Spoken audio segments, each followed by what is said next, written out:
Pertemuan kelima di semester 2 mata pelajaran IPS untuk kelas 9 SMPK Yosudarso Silir Agung. Selamat pagi Bu TK ucapkan untuk anak-anak kelas 9 SMPK Yosudarso Silir Agung. Ini adalah pertemuan kelima di semester 2 untuk mata pelajaran IPS. Nah anak-anak, untuk pertemuan kali ini anak-anak Bu TK harapkan kalian belajar melihat video sambil memegang dan membuka buku paket kalian masing-masing. Silahkan dipadukan video kiriman Butika ini, video pembelajaran ini dengan buku paket kalian. Dan silahkan dibuka halaman 186 sampai 191 karena pembahasan kita pada pagi hari ini ialah tentang pasar bebas. Butika akan mencoba menjelaskan melalui video ini tentang apa itu pasar bebas. Nanti di dalamnya kita akan membahas tentang pasar bebas dan juga ketentuan-ketentuan serta pembelajaran tentang pasar bebas. Silahkan anak-anak buka buku kalian dan dipadukan dengan video pembelajaran berikut ini supaya anak-anak makin kaya dengan pengetahuan tentang pasar bebas. Ada tugas di ujung video, silahkan dikerjakan dan Butika tunggu seperti biasanya. Tetap semangat, tetap sehat. Sampai jumpa di video pembelajaran selanjutnya dan selamat belajar untuk hari ini. Pada pertemuan berikut ini kita akan membahas tentang pasar bebas. Pasar bebas atau dikenal juga dengan perdagangan bebas adalah kebijakan di mana pemerintah tidak melakukan diskriminasi terhadap impor atau ekspor. Perdagangan bebas mempromosikan hal-hal berikut. Yang pertama, perdagangan barang tanpa pajak termasuk tarif atau hambatan perdagangan lainnya. Kedua, perdagangan jasa tanpa pajak atau hambatan perdagangan lainnya. Ketiga, akses ke pasar yang tidak diatur. Keempat, akses informasi pasar yang tidak diatur. Kelima, perdagangan jasa tanpa pajak atau hambatan perdagangan lainnya. Beberapa macam organisasi ekonomi dalam rangka perdagangan bebas diantaranya adalah sebagai berikut. Yang pertama, Masyarakat Ekonomi ASEAN atau yang disingkat dengan MEA. Mari kita simak latar belakang berdirinya MEA. Masyarakat Ekonomi ASEAN atau yang biasa disingkat menjadi MEA secara singkatnya bisa diartikan sebagai bentuk integrasi ekonomi ASEAN yang artinya semua negara yang berada di kawasan Asia Tenggara atau ASEAN menerapkan sistem perdagangan bebas.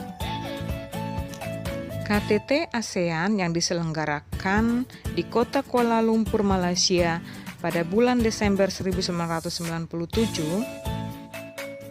disepakati adanya ASEAN Vision 2020 yang intinya menitikberatkan pada pembentukan kawasan ASEAN yang stabil, makmur, dan kompetitif dengan pertumbuhan ekonomi yang adil dan merata serta dapat mengurangi kemiskinan dan kesenjangan sosial.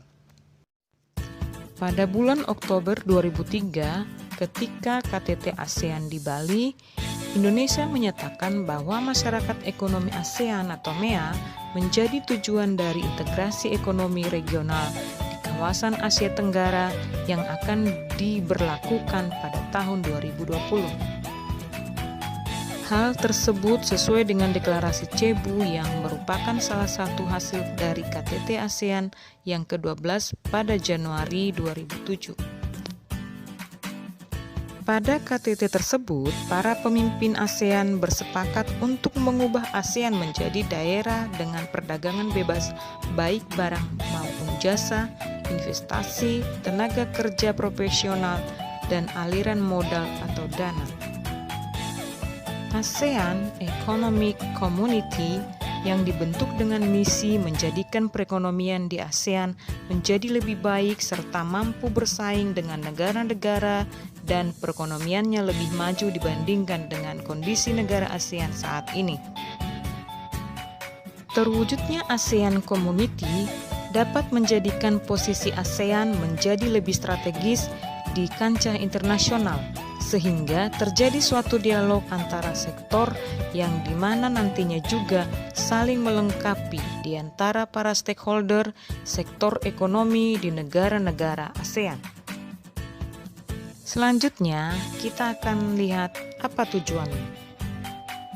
Tujuan utama MEA 2015 yang ingin menghilangkan secara signifikan hambatan-hambatan kegiatan ekonomi lintas kawasan tersebut diimplementasikan melalui 4 pilar utama, yaitu 1.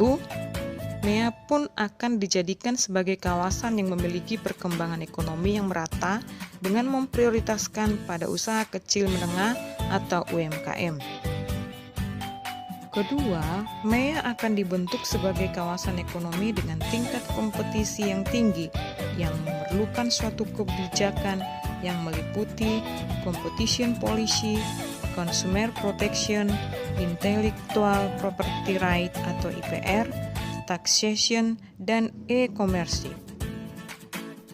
Ketiga, MEA sebagai pasar tunggal dan basis produksi internasional atau Single Market and International Production Base dengan elemen aliran bebas barang jasa investasi, tenaga kerja terdidik, dan aliran modal yang lebih bebas.